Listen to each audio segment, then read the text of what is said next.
ಇವಾಗ ಕರ್ನಾಟಕದಲ್ಲಿ ನಡೀತಾ ಇರತಕ್ಕಂಥ ಈ ಮತದಾರರ ಪರಿಷ್ಕರಣೆ ಏನಿದೆ ಇದರಲ್ಲಿ ಯಾವುದೇ ರೀತಿ ಅರ್ಥ ಇಲ್ಲ.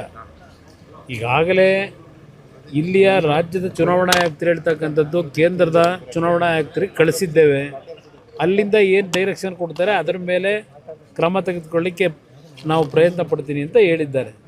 ಒಂದು ಕಡೆ ಈಗ ಆಗಿರತಕ್ಕಂಥ ಪ್ರಕ್ರಿಯೆಯನ್ನು ಸಂಪೂರ್ಣವಾಗಿ ರದ್ದುಗೊಳಿಸಬೇಕು ಅಂತಕ್ಕಂಥದ್ದು ನಮ್ಮ ಒಂದು ಆಗ್ರಹ ಇದೆ. ನಾನು ಸಾಧ್ಯ ಆದರೆ ನಾಡಿದ್ದು ಡೆಲ್ಲಿಗೆ ಹೋಗ್ತೀನಿ.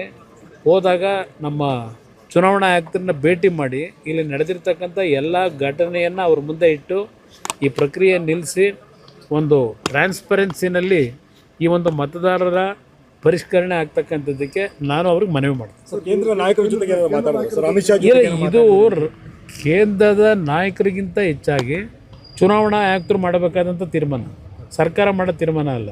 ಅದರಿಂದ ಚುನಾವಣಾ ಆಯುಕ್ತರಿಗೆ ಚರ್ಚೆ ಮಾಡ್ತೀನಿ.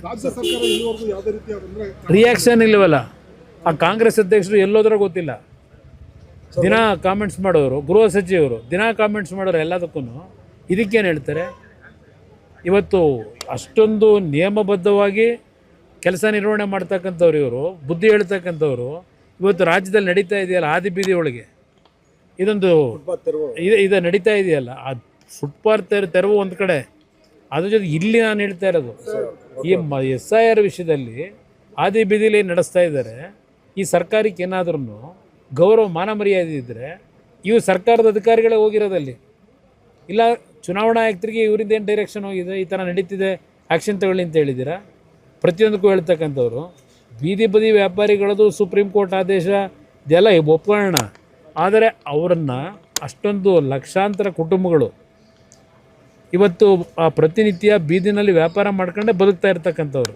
ಆಯಿತು, ಸುಪ್ರೀಂ ಕೋರ್ಟ್ನ ಆದೇಶದ ಮೇರೆಗೆ ತೆರವುಗೊಳಿಸಿ ಜನರುಗಳ ಪ್ರಾಣ ಉಳಿಸ್ಬೇಕಾದಂಥದ್ದು ನಮ್ಮ ಕರ್ತವ್ಯನೂ ಇದೆ.